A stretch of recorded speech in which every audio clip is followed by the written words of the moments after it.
Here we can see already the P8 design, or the name of it, and here also some gravature with Huawei design. So this just looks like premium design. Never had such a nice box in my hand. When we get rid of this lid, we can see here the P8 inside.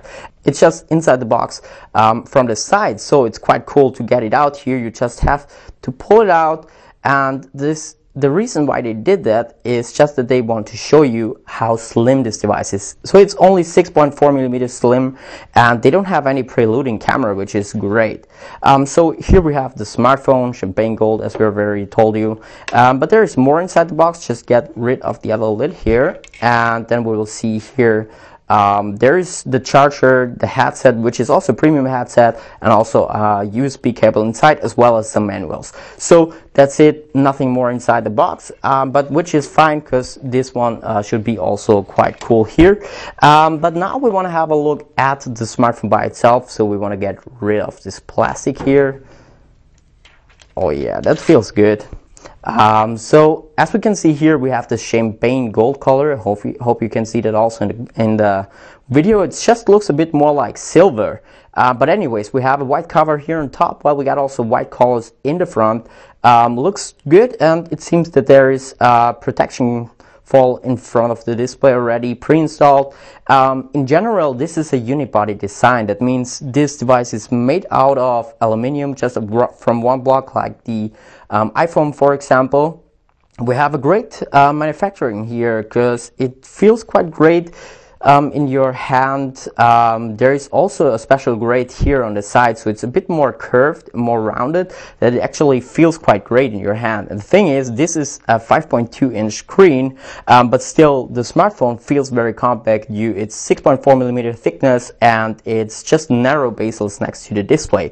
So actually quite great to see that here also on the Huawei P8. So for me, what's most important is the camera. So we have here a new 30-megapixel camera. It has optical image stabilization. It's got improved optical image stabilization in comparison, for example, to the iPhone 6 Plus. That's what they have told us here on the event, is that this one has an optical image stabilization with an angle which is double as the one from the iPhone 6 Plus. So you could probably shake it a bit more, and you still get a sharp image out of it, which helps you also, especially at low light shots here with the camera. And the camera sensor also supports RGW colors. That means 4 colors instead of the 3, which are available on other smartphones. And there's also a DSLR level image processing unit inside the smartphone, which should give you faster images, just get you more features inside the camera menu.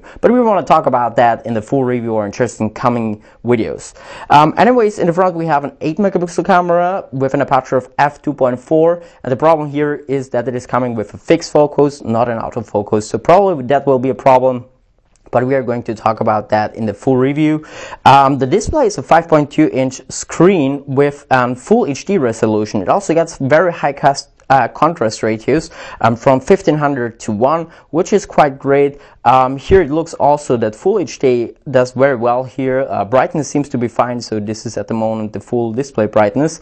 Just had to change it here in our hotel room. But as you can see, everything seems to be nice. And also what you don't think is that there is a 2630 milliamp hour battery, or 2640 milliamp hour battery inside, which should provide you a battery life of more than 1 day. If you are a mid-range user, or if you're a heavy user, you should come over a day. Also here inside we have the latest Kirin 930 SoC, which is an octa-core 64-bit SoC, should come with a quite decent performance. We are going to benchmark this device also in comparison to the Samsung Galaxy S6 to see how fast it is. Here the UI looks fine, as we can see here. This is the EMUI 3.1. It's based on Android Lollipop. It's the version 5.0, so it's not the latest 5.1 version. Here we can see that we also have 3 gigs of RAM and the 16GB version, where there is also a 64-bit version or 64GB version. So you can extend also your internal memory via this dual card slot. So here we have 2 slots. there are 2 nano SIM card slots, or you can use 1 nano SIM card and 1 micro SD card slot instead of the second nano SIM card. Actually, that's quite cool that they have built that inside again here in the Huawei P8. And in overall here that we can see there is also the standby button and also the volume rocker. And here they're just putting a lot of effort into detail. So the standby button is just a bit more inside the frame here in comparison to the volume rocker, so that you can find it easily. Also, if you're working with one hand, everything just should work fine here also. So in overall,